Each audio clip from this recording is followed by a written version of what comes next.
A visionary with a purpose, with dynamism in surplus, a prescient for his time, whose voyage in the world of genetics was sublime.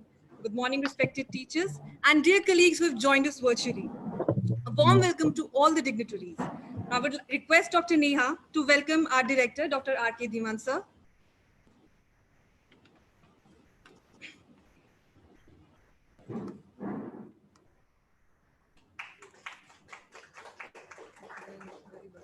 Special welcome to Dr. I.C. Verma, who has joined us virtually. We are obliged by your presence today in celebrating the ideas of Dr. S.S. Agarwal and his unparalleled devotion to his work. He not only made a path when there was none before, but also fittingly became the architect of medical genetics in India. A bona fide leader, we students see his legacy and dedication in all our teachers. This day in Hindu calendar is also observed as Guru Purnima. Gu, which stands for darkness or ignorance, and Ru, which means remover of darkness. Therefore, Guru is the one who removes our darkness of our ignorance. In folklore, Gautam Buddha gave his first sermon at Sarnath on this day. Lord Shiv, the first Guru, bestowed his grace on his 7 disciples, and birth anniversary of Ved Vyas, who's the creator of Ved, Puran, and Mahabharat, also falls in this day. So in line with tradition, we would like to start today's program with the auspicious Guru Mantra, where Dr. Hasina will join me in reciting the mantra. Guru Brahma, Guru Vishnu, Guru Devo Maheshwara, Guru Sakshat Parabrahma,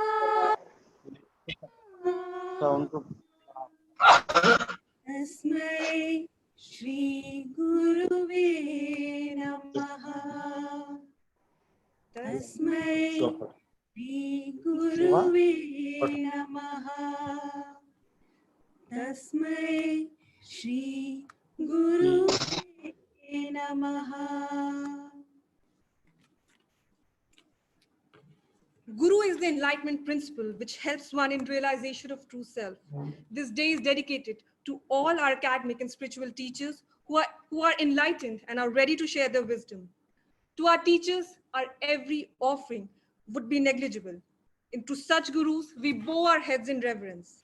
I'll be joined now by the melodious voice of Dr. Hasina in our rendition of Vyas Vandana, which was originally composed and sung by Sampada Manik.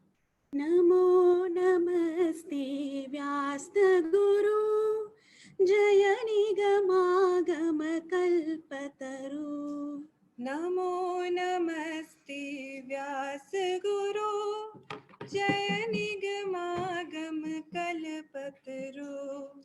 Achaturvadano Vishwavidata, Achaturvadano Vishwavidata, Vibhujo Harirati Paripalaita, Vibhujo Harirati Paripalaita, Abalanayano Shiva Samharata, Abhalanayano Shiva Samharita, Tvameva Bhagavan Vishwaguru Jaya Nigamagama Kalpataru.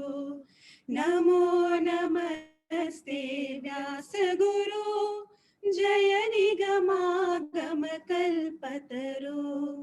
Vedaranyaka Samaropanam, Vedaranyaka Samaropanam, Upanishadamrito Dhadinirmatanam, Upanishadamrito Dhadinirmatanam, Purana Mandira Parinirmanam, Purana Mandira Parinirmanam, Maya Kritam He Jagadguru Jaya Nigamagama Kalpataru. Namo namaste Vyasa Guru Jaya Nigamagama Kalpataru. Namo namaste Vyasa Guru Jaya Nigamagama Kalpataru. Thank you all. 30 years back, Dr. S.S. Agarwal had planted the seeds of medical genetics and immunology in this institution. The branches of this tree today are spread in various parts of the country. But one element which was important for our nourishment and growth and sustainability was the relentless hard work of the head of our department, Dr. Shubha Farke, whom I now call upon to address the gathering. Good morning, namaste, and welcome. Respected Dr. I.C. Verma, sir, Professor Dhiman, Director of our institute, Professor Mishra, Dean of the institute, Dr. Katoj, Pramilaji, dignitaries and friends who have joined and are attending this novel program from their India and also outside India. This program, which is very close to my heart, is a combination of science and emotions. Emotions of respect, love for Dr. S.S. Agrawal, sir. Especially this novel program has a lot of novelties this year.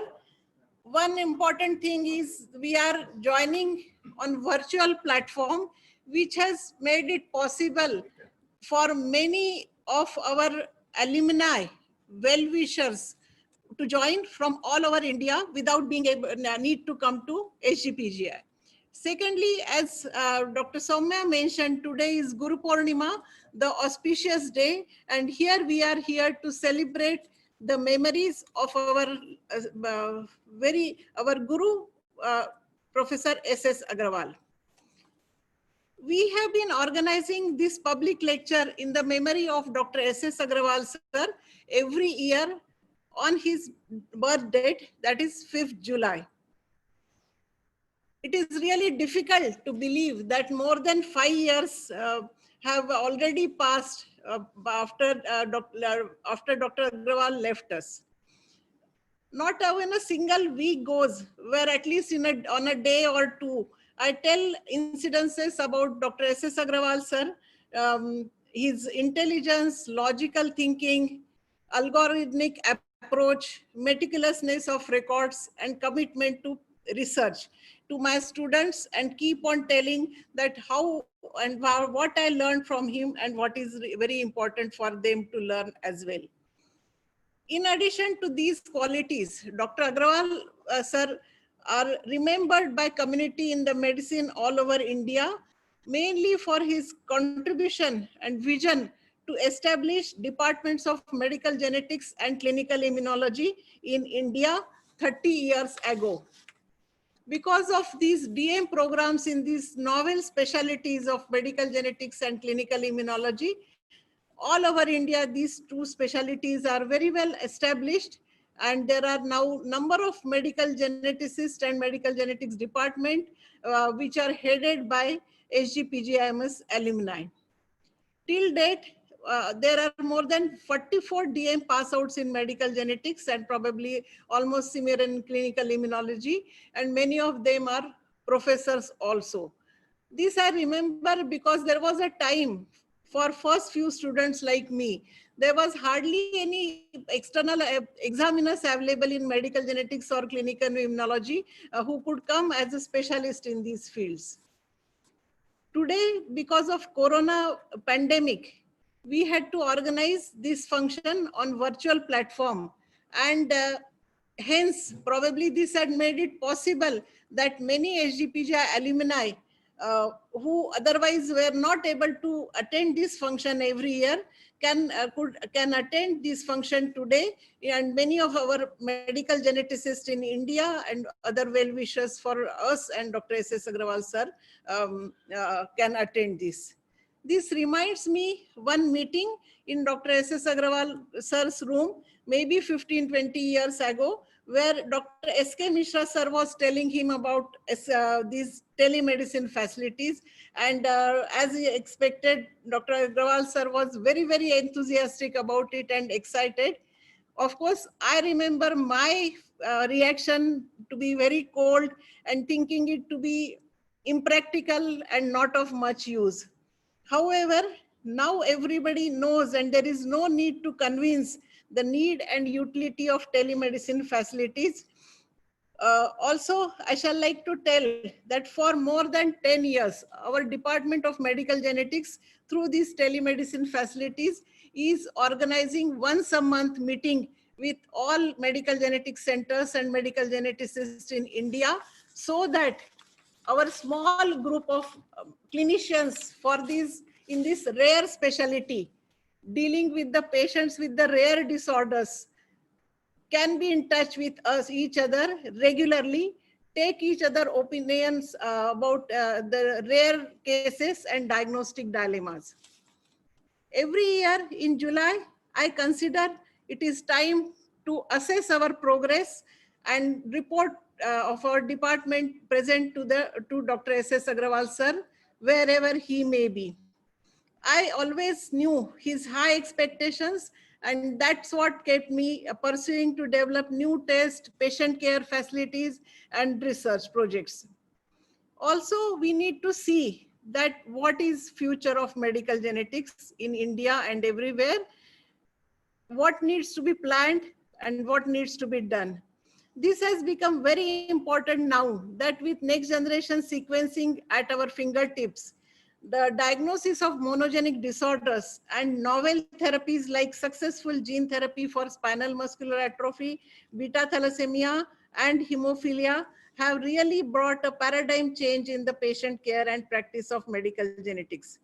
At this juncture, when medical genetics is passing through a very important milestone, we are very lucky that today Dr. Asi Verma sir is here to give his perspective how we should develop this specialty in further, and in this fast moving field of medical genetics, how India should contribute to the world scenario as well, in addition to providing patient care to the Indian patients.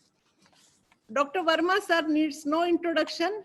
With his pediatrics background, he established medical genetics specialty or medical genetics unit in the Department of Pediatrics in AIIMS, New Delhi. After retirement, then he took another challenge and established a state-of-art medical genetics department in Sir Gangaram Hospital, New Delhi. Started DNB in medical genetics, and he's like now he is the father figure for all of us. Dr. Agrawal sir, Dr. Verma sir started genetics with the support of ICMR funded multicentric projects. All of us in medical genetics are directly or indirectly students of both of them. I remember seeing him first time when he visited in 1990 our department as an MCI inspector, and since then we have been asking him his opinion about patients, learning from his talks, the way he conducts research meetings, and he has been guiding all of us through all these 3 decades. Dr. Verma sir, his journey in medical genetics started from G-banded chromosomes, where the resolution is 10 to 15 million base pairs, to now whole genome sequencing, where all the 3 million base pairs can be seen within 15 days for any of us who gives 1 ml of blood sample. His exciting journey will unfold in front of us in his words, and most of important is his guidance for the next decade to plan patient care and patient advocacy and research in medical genetics. I sincerely thank him for accepting our invitation. And as I said, Dr. Verma sir, no one else other than him is most suitable to give this talk. However, because his inability to travel many years, we couldn't invite him. But because of this opportunity of virtual platform, he can join us and give his blessings and advice. So this meeting with Dr. Verma sir to deliver Dr. S.S. Agrawal memorial lecture with telemedicine platform on Guru Purnima day, attended remotely by SGPGI alumni and all medical geneticists in India and well-wishers. I don't think this is the best thing what could happen. and the base form of homage to Dr. S.S. Agarwal sir's memory. Also here, I would like to mention that because we want all alumni to be connected. So our director, Dr. Dhiman, also he belongs to the first batch of SGPGI students, and with his he's a renowned in his field of hematology, and he's prestigious alumnus of SGPGI. So he is there today to guide us. That is also a very, very important thing which I consider. I also thank Dr. S.K. Mishra sir for support of telemedicine department for this event. Thank you very much. I now invite Professor Dr. R.K. Dhiman sir, the director of our institute, who has taken time out of his very busy schedule due to coronavirus pandemic to share some words with us. Professor I.C. Verma, Madam Pramila Agrawal ji,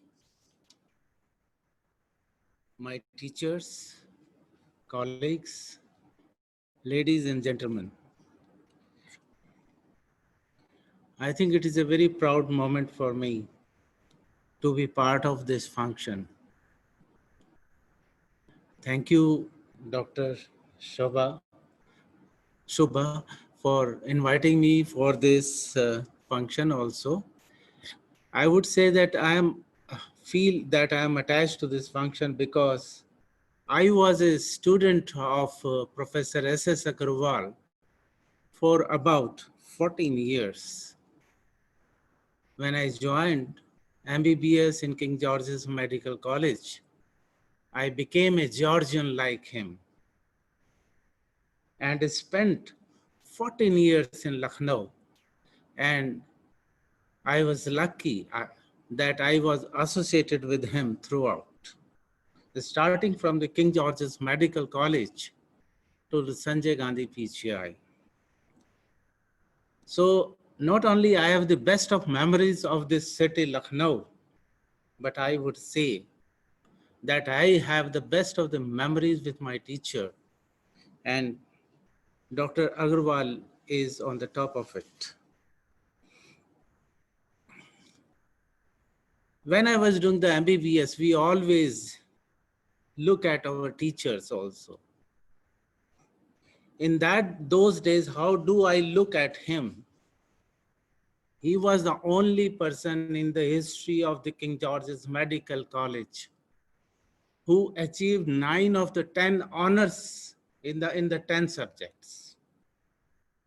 Till that day, when I was doing MBBS, he was the only person. There was used to be only the 10 subjects. He got honors in 9, that is more than 70%, 5% of the marks. And we also knew at that time, he is the winner of the Shanti Swarup Bhatnagar Award.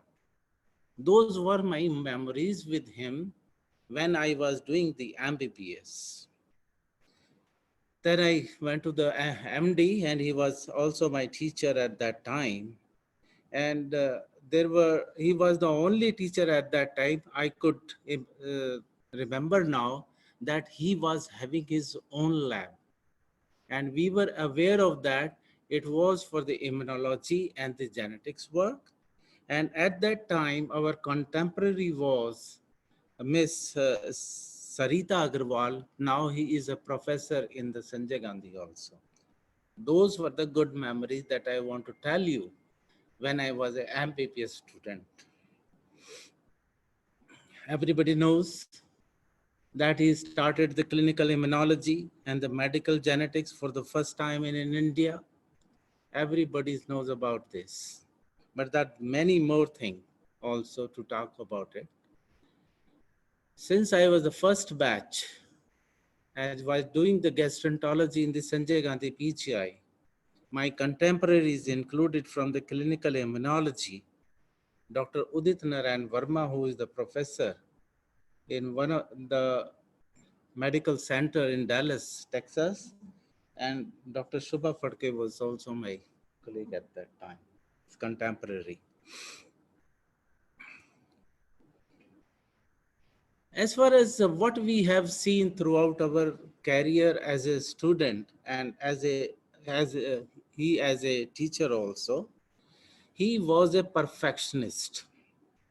A person who refuses to accept any standard short of the perfection. That is something we have seen throughout. He comes before the time and leaving the late evening. That is something, the discipline that we have seen in that man. And I'm sure that we have imbibed something from him also. Chalta hai is a word that was not in his dictionary.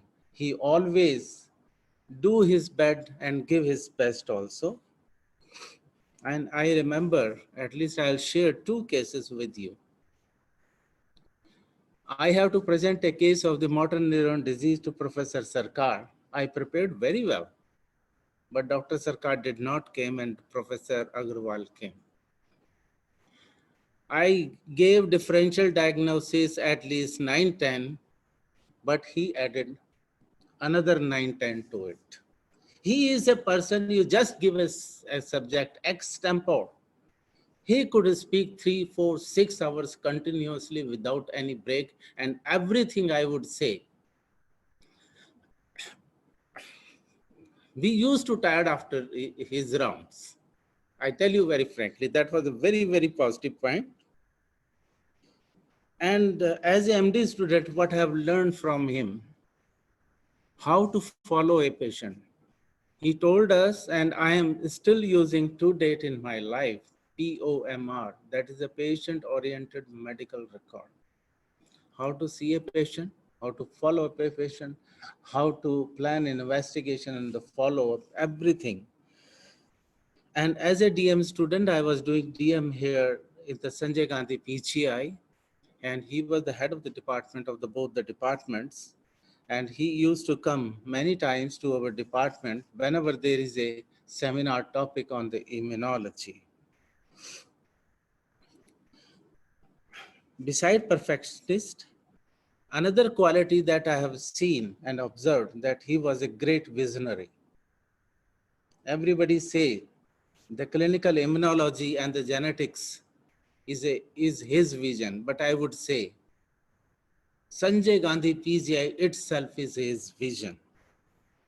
Everybody was strange, surprised that a institute is being made which would be having only the super specialties like the DM, MCH, and the PhD.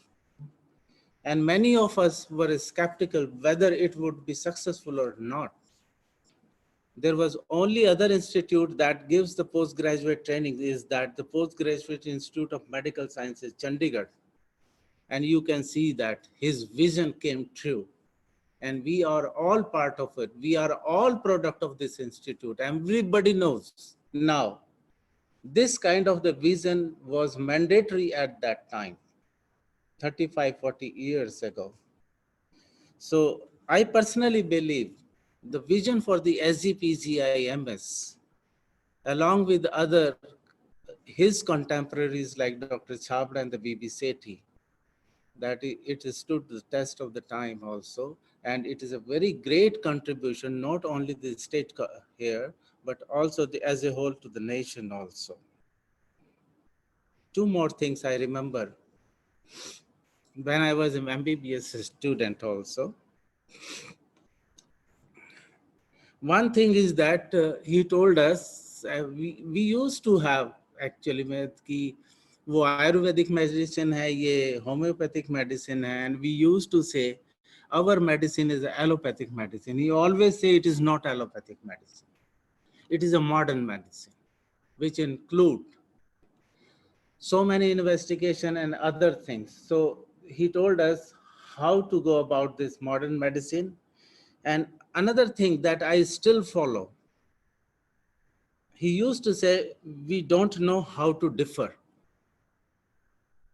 Because before anybody finishes, the other person just interject and start giving the opinion. He was a great listener. I'm telling you, he was a great listener. He never obstructed in anybody's comments and other things. So that was a great quality. I tell you, if you give a seminar for half an hour, 40 minutes, and you sum up, and Professor Agarwal is one, when he sum up it, he does a better job than you. You have spent 15 days. He was there for only 30 minutes to listen to that one. And he gives you the best or the better conclusion or the summary of your seminar. So that is something I have observed about him throughout my student career also. Not only me, my all colleagues or contemporaries of that time, undoubtedly, they have, unquestionably, they have the great regards to this great person, I would say, who has contributed immensely at multiple levels, I would say, not only the medicine, at national level also, in other subjects, and at the social level also. So I would say anybody who wants to pay homage on this auspicious day to him, just follow his sayings out or his teachings. That would be a great tribute or homage to this person. Thank you so much. Rightly said, sir. We do see his legacy in all our teachers today. Our life is made up of not days but moments. And I believe memories are those mechanisms of human brains which take us back to those moments. I now welcome Dr. S.K. Mishra, sir, who's the Dean of SGPGI, to share his memories so that we can travel back in time. Professor Burma, Madam Agrawal, our Director, Professor Dhiman, Dr. Subha, all the esteemed genetic experts around the country, and all the alumni of SGPJ. Whatever you say about Professor Agrawal, it will be just a drop in the ocean. I came in contact with Professor Agrawal in 1989 when I joined as a young faculty of Department of Endocrine Surgery. The first thing he told me when I met him, he's the first person I met him, he told me, frankly speaking, for the last 3 years, we have been trying to take faculty to start this department, but they're all skeptical whether this department is going to survive or not.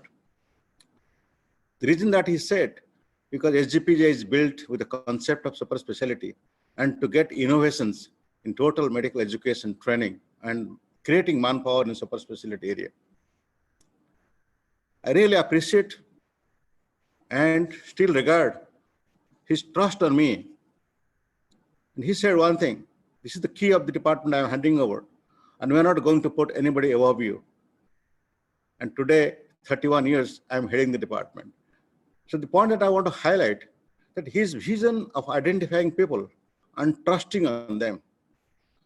I mean, very few persons can be really remembered in the history of Indian medicine to institutions builders. So he's one of the leaders who can be really respected and remembered that an institution builder. Not many people qualify for that. Now, to build an institute, you cannot do it alone. You require a team. Now, choosing the appropriate team and choosing the faculty who is the main backbone of any institute, that was his kind of expertise. And of course, many things have been told about his intellectual as well as other aspects, teachership. I just want to highlight one. Besides the intellectual leadership, what he has told me and also constantly guiding me, how to develop a newer specialty. As Professor Dhiman has already said, he can talk volumes on any topic you give. One of the example I want to cite in front of you. When I told him about telemedicine in the year 1999, when he started telemedicine here, so immediately he said few lines, anything new and innovative, we welcome. In 2001, when I got the first extramural grant from Ministry of IT, this is the first project we received from a non-medical scientific agency. 56.2 lakhs, I still remember, in 2001, to set up a telemedicine facility in Mahakumbh Mela. And Madam Agrawal, you remember, Professor Agrawal and you came, both of you came when you went and installed the equipments. And I went to the telephone department to connect ISDN license and everything. And you both of you sat there and in just an empty desert of the sand of Ganges River, and to while setting our camp there for setting up telemedicine facility. I still remember, ma'am. So nice of you, as well as sir, that to giving a helping hand to do something new. And he's the person I still remember, took me along and went and persuaded the principal secretary IT in the government of UP why you should do telemedicine. Remember, this is way back in 2000, 2001, when telemedicine was not known anywhere in this country. So that is the vision that he had, that how to really progress in the future. Point number 2, I want to tell you, is of interest to most of genetics in this country. See, genetics is considered as one of the very basic specialty which has no link with any clinical medicine way back in those days, 30 years ago. As a surgeon, I got that idea. So when I joined on my own, because he told me there are 3 pillars of the institute: education, training, patient care, and research. These 3 pillars of HGPJ that we want all the heads of departments to remember and carry forward. I realized in the early of my career that endocrine surgery is such a specialty, we have a lot of scope of research based on genetics. When I approached him for a PhD to register under him on a genetic epidemiology of thyroid cancer, he encouraged me, but same time he passed a word to the dean, Madam, that time was Ratni Gujral, to tell Mishra, we cannot relieve him. Because that time the rule was 1 year leave you have to take from your 3 years of minimum PhD to devote it to PhD. So I was not relieved. Now the first surgeon those days to request for a PhD. Anyway, but he all the time encouraged me to pursue the research in basic sciences. And today I could stimulate our faculty colleague in the department, and we're having a lot of projects based on the genetic aspects. These are the few qualities and a few other my memories I remembered, which I store very closely in my heart. I really thank him, and I always pray for his soul to rest in peace. Thank you.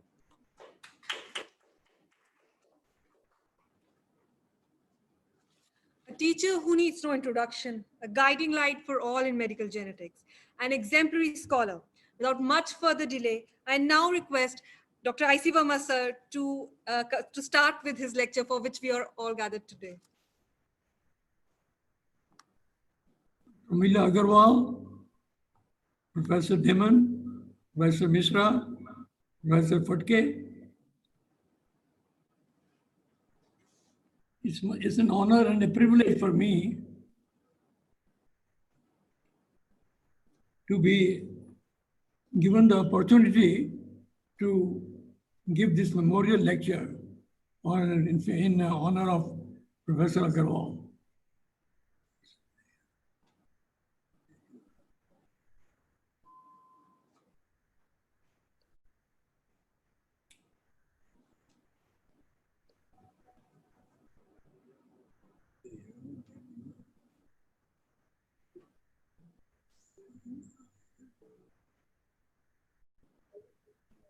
I'm waiting for the slide here. Just give me a moment.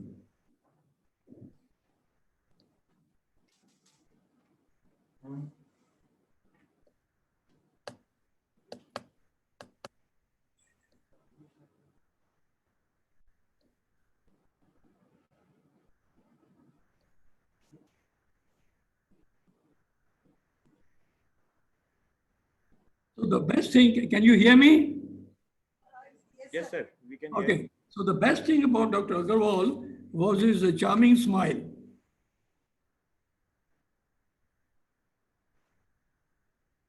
I never saw him angry whenever I was with him, which was, of course, on many occasions. He was a very modest man and would never really talk of his brilliant academic performance. Pramila ji is here, and my visit to Lucknow was never complete unless we had an excellent dinner prepared by her. So Dr. Madan, who is the spine surgeon at Gangaram, told me that Shyam, his father was a postmaster in Rampur, and he was the best graduate student in the UP in the matriculation and got a scholarship. And he went to this Canning College in Lucknow. This Canning College is even older than the King George Medical College. This is a beautiful, magnificent building, very impressive, and I had the honor to give one oration there. So he did his MBBS and MD, as I've been told to you, won the Chancellor's Gold Medal, and I'm told that the distinctions he obtained have never been better. His records are still intact. After his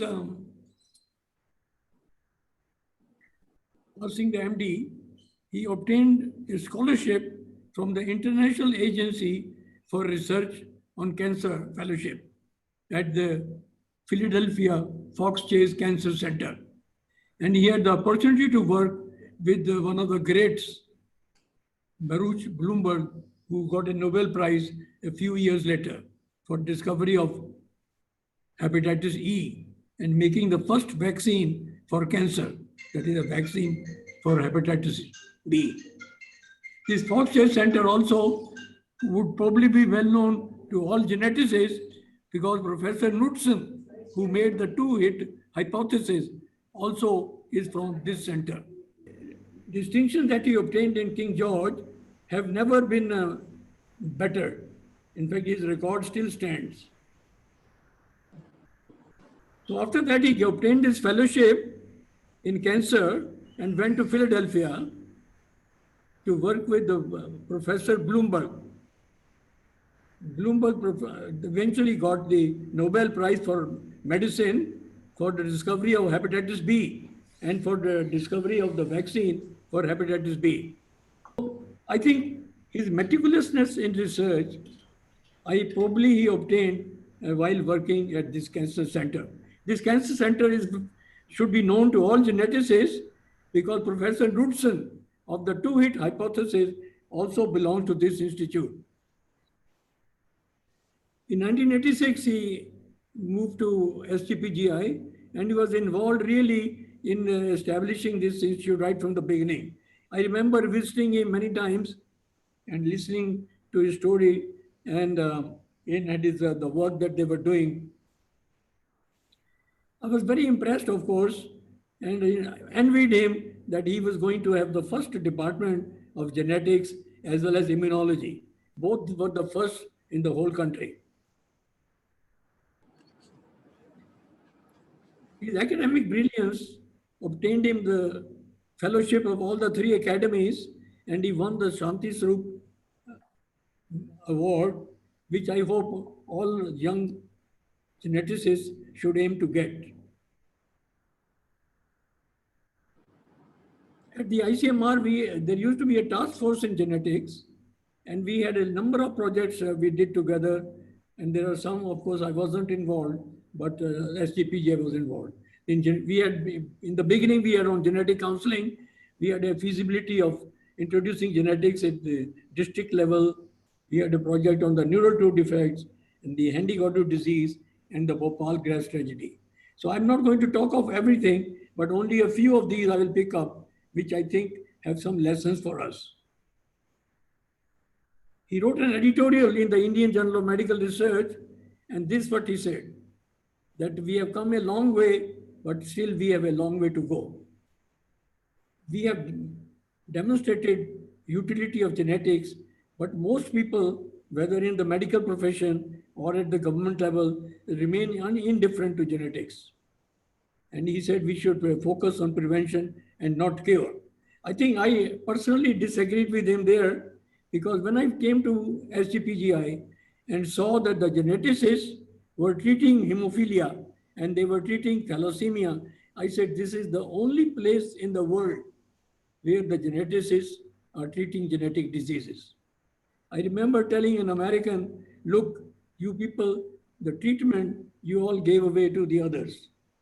And he said, well, he thought about it and he says, well, we gave it that way because we thought the others will not send the patients to us for consultation. So the genetics came as, a second name for genetic counseling. But obviously, we have to do more than just the genetic counseling.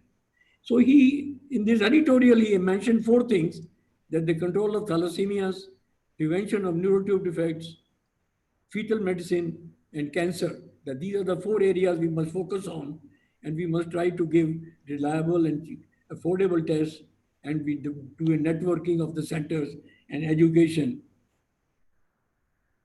Every geneticist in India had the dream of controlling beta thalassemia when we started.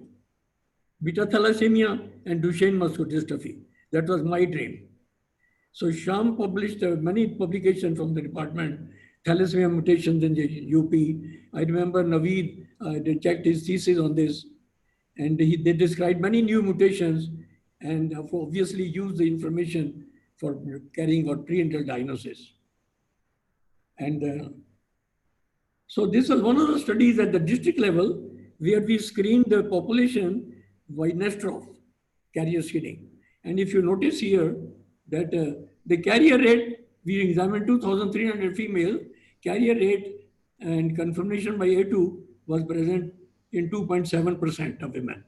But when we examined the husbands, we were not able to get all the 62 husbands, but we were able to get 43. We found 18.6% were carriers.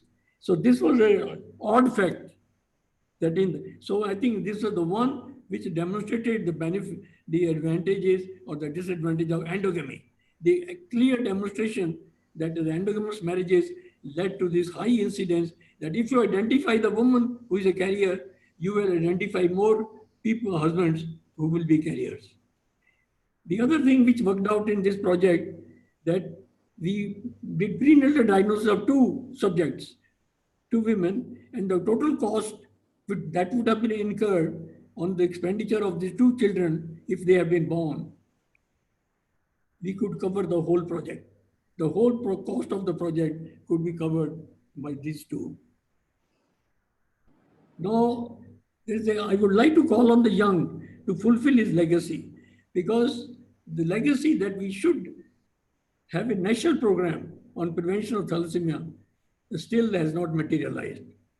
I remember I chaired a meeting on thalassemia and the blood program in the country, in the Ministry of Health, but their focus was more on treatment, how to get clean and safe blood to the patients at the district level. Although they did make a plan for carrier screening, etc., but I doubt very much is being done. The second thing is the legacy, which I would like the young to respond to, is to develop therapies for thalassemia and other genetic disorders. We didn't spend much time on these. So the thalassemia, basically you have problems at 4 places. You have an imbalance of the gene, of the globin genes, and they can be corrected only by either by the bone marrow transplant or by gene therapy. Then we have this ineffective erythropoiesis, and we have the molecules to treat that. Then we have got hemolysis, and we have molecules to treat that. But I'm going to focus on the gene therapy, for which there are lessons for us. In the gene therapy,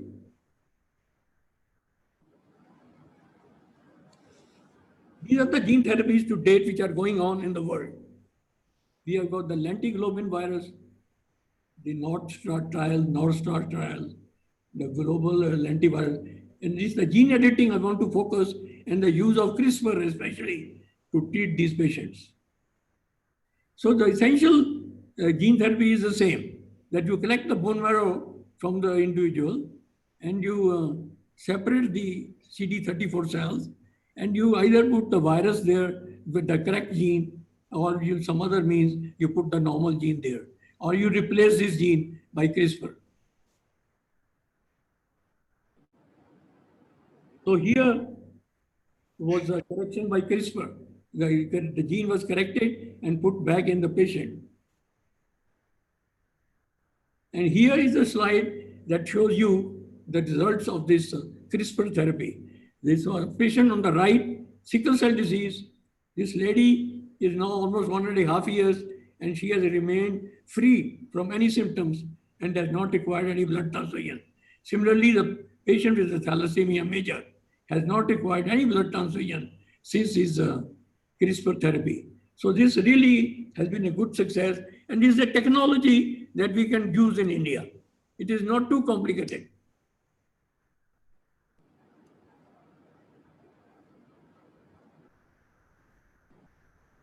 Now, this another technology is called the intrauterine transplantation for alpha thalassemia. Treating, I had a call the other day, a lady who was 25 weeks and diagnosed to have thalassemia major. She said, can you do something? So here, these people in San Francisco, they are treating Dr. Mackenzie, treating alpha thalassemia by a bone marrow transplant. So the interesting thing was the technology is simple, and the idea also is simple, that in the baby, pregnant lady, the fetal cells go to the mother and some mother cells go to the fetus. So the fetus is tolerant to the mother and the mother becomes tolerant to the fetus. So if you take the bone marrow from the mother and put it in the fetus will accept it without any conditioning of the bone marrow. So this is what they did do. They collect the bone marrow from the mother, which is a thalassemia carrier only. So they put that into the, and this we are doing all the time for RH incompatibility. Then they have to give transfusions to raise the hemoglobin. And this, so now they are going to take the technology even to single genes. So I think this also technology we can do. And I hope some of the young people will take it up. So like now move on to the neural tube defect. So when we started 10, 15 years ago, the incidence of neural tube defect was 4 per 10,000, per 1,000, which was almost like 8-fold of the basic acceptable rate is 0.5 per 1,000. So this was 8-fold high. So so we did, the MRC had already shown that if you give folic acid, you will prevent a recurrence. So the ICMR planned a study, and I remember Sham corresponding with the MRC group, and we had a lot of discussion, and he did a lot of work in trying to what should be the composition of the vitamin. We wanted to give more than just folic acid. So here are the results. The vitamin group, the placebo group. We had only 4 who were affected with NTD in the vitamin group, and there were 10 affected in the placebo group. By statistical comparison, it was 0.06. So on the basis, because it was working, the ICMR said, don't go do any further study. So we had to just stop the study. So if you are very successful, that also doesn't go in your favor. Now giving folic acid to prevent recurrence doesn't control the disease. So you have to essentially, sorry, this one slide. So here, so you have to essentially, so here they try to prevent in China the first occurrence of the spina bifida. So they gave only 400 micrograms to one group, and this is the other group where nothing was given.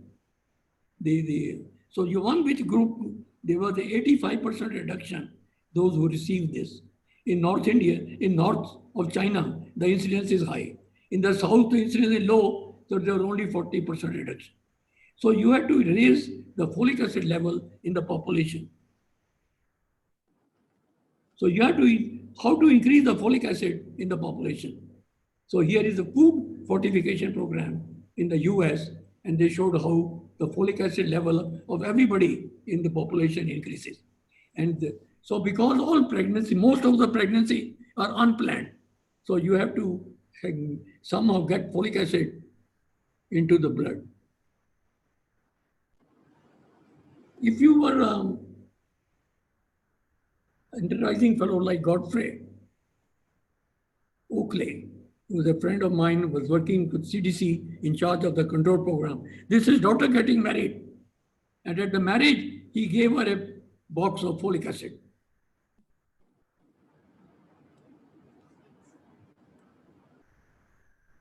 So Godfrey raised this issue that it took us 200 years to prevent smallpox. It took us 50 years to prevent polio. How long is it going to take us to prevent the preventable spina bifida, which is about 75%? It can be done. It's only we have to just increase the folic acid level in the food fortification. So interestingly, in India, at the FFSAI, They have a food fortification program, research center. So they already have plans to fortify iron 25 micrograms. So folic acid there 75 to 125. This is per kilogram. That is the crux. These amounts are too small to prevent folic acid, the neural tube defects, because you need per 100 grams, you need 140 micrograms. The US, they add this much. In China, they were adding 220. And the UK, they had 240 micrograms per 100 grams of the grain. You need this much fortification to be able to, let me see if this one.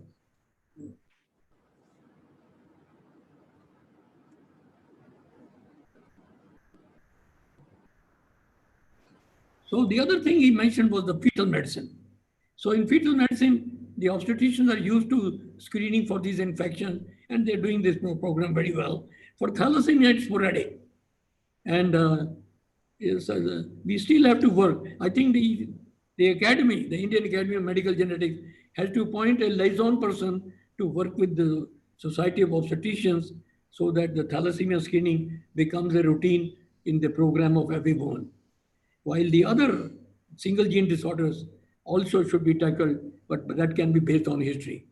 So for the diagnostics, again, I think we have done very well in India for the biochemical screening, for the neural tube defect, ultrasound, non-invasive prenatal, microarrays, and the exomes.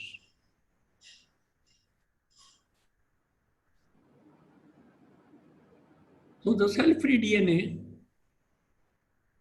coming from the type of trophoblast, you have a little bit of the apoptosis of the cells, and you get the free DNA. And this really is a remarkable analyte. So we did a study, about 1,200 ladies were enrolled from all over India. Many of you were part of the study, and we had to choose properly the indications. At those times, the commonest indication was the second trimester abnormality, but now it seems to be more the first trimester, the advanced maternal age. So it's a good technology, but you have to use properly, because and you have to select your patients. For example, here are the results of this 1195 antenatal. In 1125, there were no aneuploidy. By the NIPT, 38 were diagnosed to have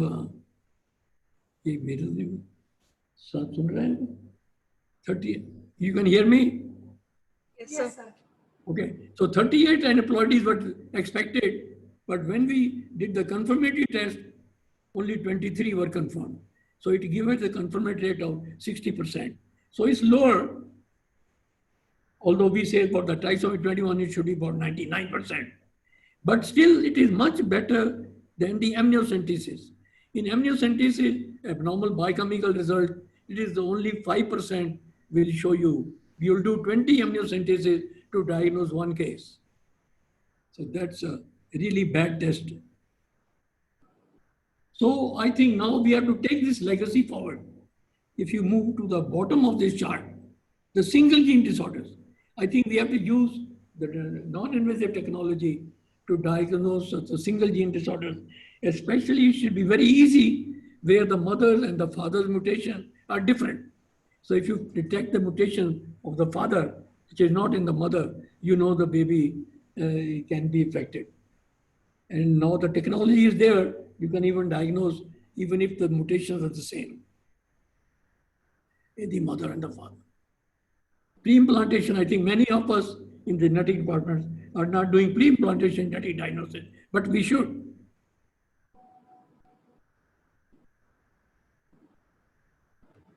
These are the first results we are giving out. We did NGS to detect carrier rate, but because of the cost, we were only able to do 100 couples, which is 200 individuals. And you will be surprised at what we found.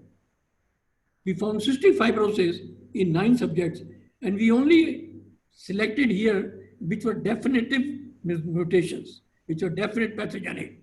So you find that the 4.5% carrier rate came for cystic fibrosis. Deafness was very common, at least 3 genes. And if you combine the deafness came as the commonest, and Pompe disease came common. Then these were some of the other diseases. But I think the number 100 or 200 individuals is too small. We need to verify. Maybe the Indian Academy of Medical Genetics can combine this from various centers and develop a good carrier rate status in our country.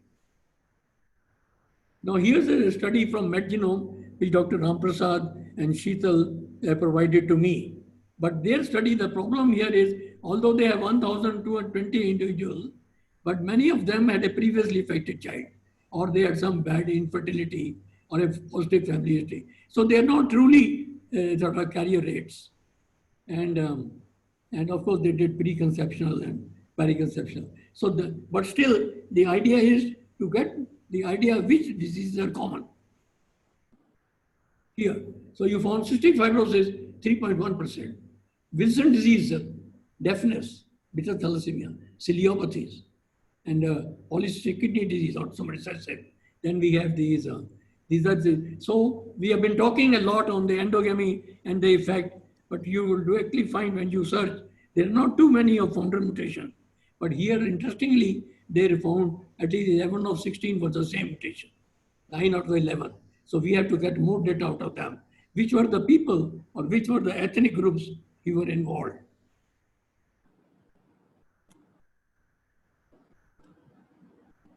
So here, then Shyam Agarwal moved to, once he retired from the SGPGI, he moved to the ACTRET. I have personally known many of the directors there, from Dr. Sangvi, from Dr. Deo, Dr. Bisse, and then Shyam. I must tell you what Sangvi told me. He said, working in cancer brought him more fame than working in genetics for a lifetime. So one thing we have to understand about cancer, that as Fogelstein said, there are 3 strikes to cancer. You have to have 3 mutations to get really cancer going. So your first mutation with the cell which is multiplying, and we have to know which gene must mutate to give rise to the first mutation. Then we know also the genes which must mutate to give the cancer in various cancers, there are different genes. Like the colon cancer, it is D gene. In melanoma is this one. In pancreatic is this one. And then there's the third mutation, they are more than one. Interestingly, this period is not only days, but it counted in decades. It may take 5 to 10 years to get to the second mutation. It may take another 5 to 10 years to come to this metastatic stage. So I think as geneticists,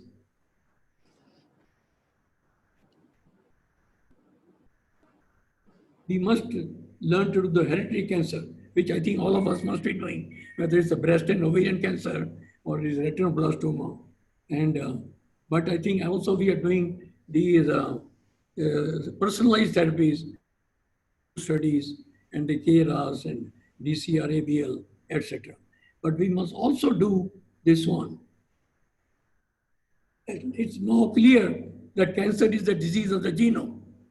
And we have to, for precision therapy, you have to actually study the tumor.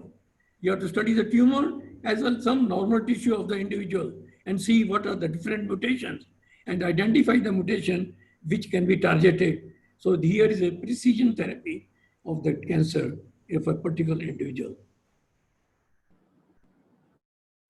For example, there was he was the chairman of a board in the US. He had AML, had one bone marrow transplant, then became completely resistant. And then he tried this precision therapy. By DNA, no mutation was found which could be targeted. But by doing RNA sequencing, they found a mutation, FLT3, and by giving him sunitinib, he was cured and did another bone marrow transplant. So we come up to the Handy-Goddard disease, and on the left you see this beautiful countryside. Who would not like to go to this place for research? Sorry, we just moved.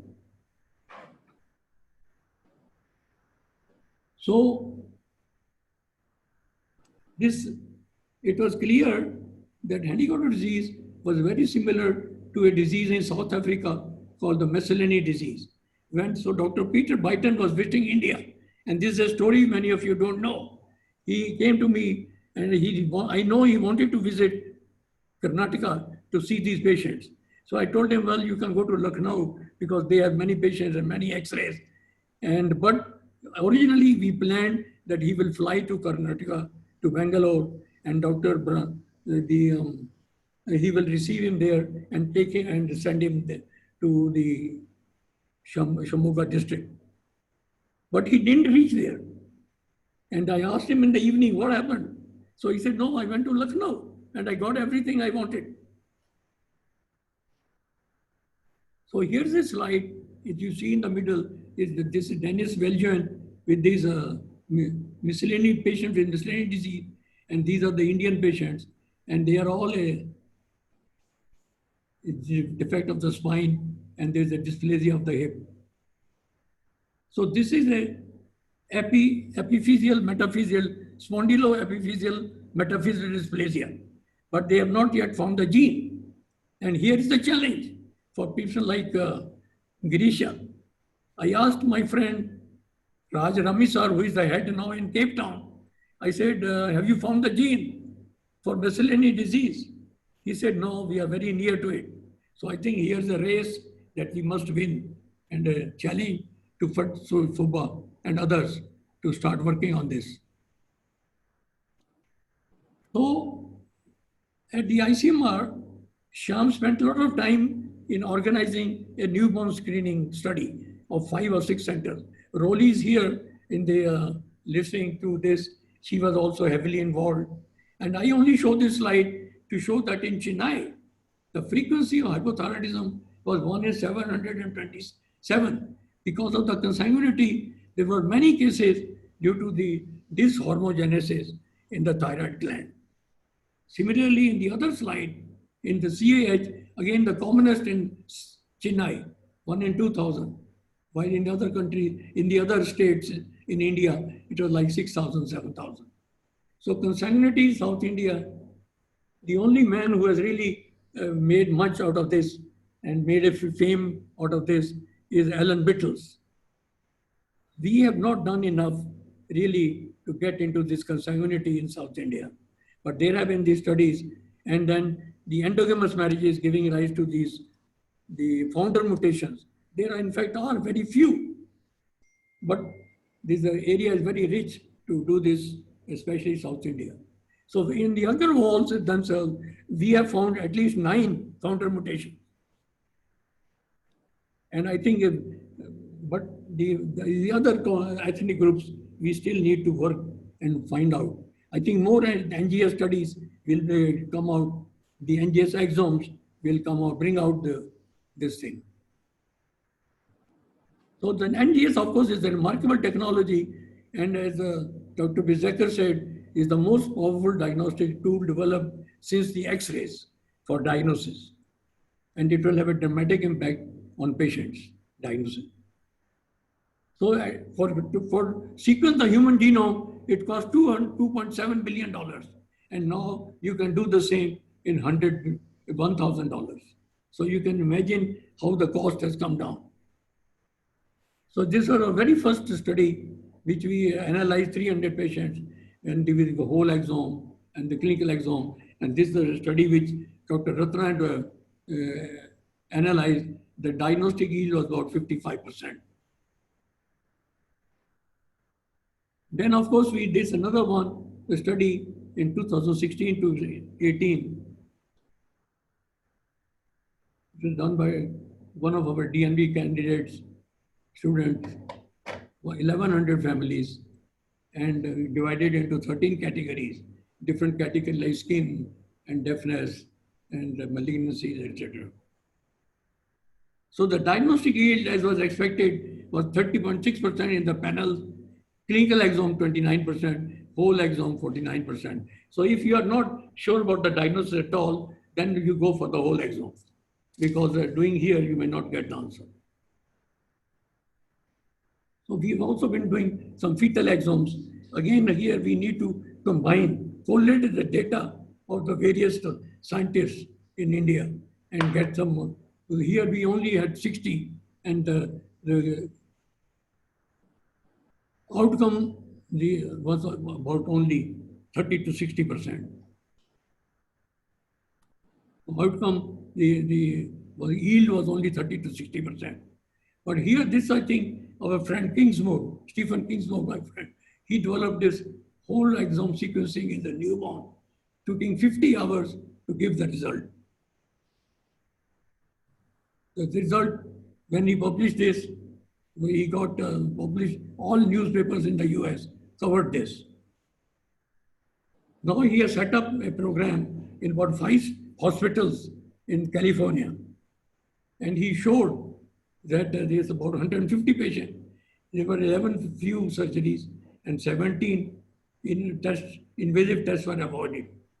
And he also showed that there was a saving of cost of $2.4 million in the expenditure by using each exome for the ICU.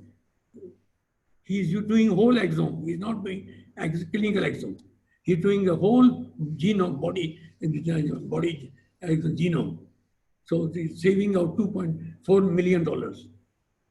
So as a result, when this result was seen by the insurance company, the Bluebird or the Blue, so they immediately agreed to refund any money spent on the exome. So here's a grand opportunity for the IAMJ, that I'm very happy that many of our geneticists colleagues, they have collated their cases and published the results together, making them acceptable. What I think is the CRISPR technology is we must adopt. And I think the next meeting, we must have a workshop on CRISPR technology, therapy of genetic disorders. We, I think, have to make a task force which will go and talk to all these funding agencies that we need to fund and the top centers with this NGS technology so that we discover new genes. We cut down the cost of healthcare. We have to demonstrate this. And I'm sure because the technology is so cheap, because of sequencing and getting the answer, we will also be able to show a cost of cutting down healthcare, especially in the pediatric age group where genetic diseases are more. We must also focus on disorders like familial hypercholesterolemia, where you are saving lives while diagnosing also. Then this ASO technology, again, is not expensive, and it's a technology which we can also do. Then I think these are the other things. What about medical education? Sorry. The medical education, I worked with Professor Schmidt in Zurich, and he told me, if a system is working, never change it. So the medical education, which the SGPGI has given, which Shobha Fatke and Dr. Agarwal, they have given to their students, they have made excellent products who have now become teachers everywhere. So I think there is no need to change. We just adopt their system and bring some changes here and there, and it will work very well. I must pass in the last slide, pass along a few things that I've learned in the medical school. The best you learn is in the medical school when you go and do your MBBS. So listen to the patient, because very often they are telling you the diagnosis. Don't be just listen to the one line, one sentence, and write out the diagnosis. Take the history of the illness yourself. Don't depend on what the residents tell you.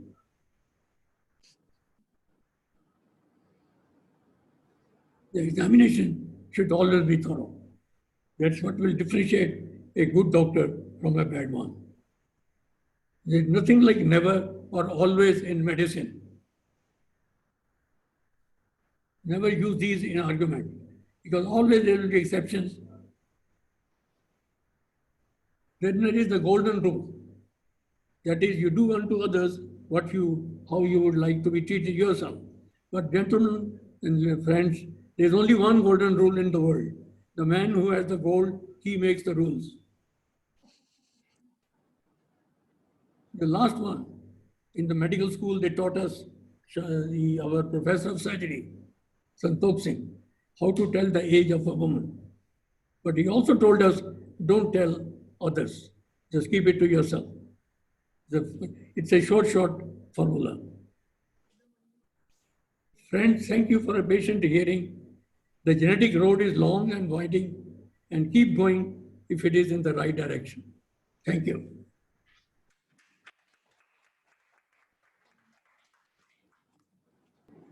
Thank you, sir, for your expert and well-seasoned commentary on the role of medical genetics today. We are truly enlightened by your life lessons. Now we request ma'am to come for a photo.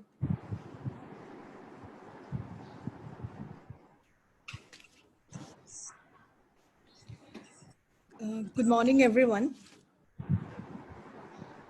On behalf of the organizing team from here in SGPGI, I would like to thank the special guest for today's program, Dr. I.C. Verma, for your inspiring talk and showing us the pearls of your wisdom. I also would like to thank the director of our institute, Professor R.K. Dhiman, and Dr. S.K. Mishra, our dean, for gracing today's gathering. Special thanks to the Department of Bioinformatics and Telemedicine here for the technical support. Thank you, Dr. Amita Agrawal and other guests joining us virtually, especially Dr. Katoch, Dr. Nityanand, Dr. Gopte, Dr. Roli Mathur, Dr. Radharama Devi, Dr. Madhulika Kabra, and everyone from across the country. Thank you all for sharing this event with us here. Thank you.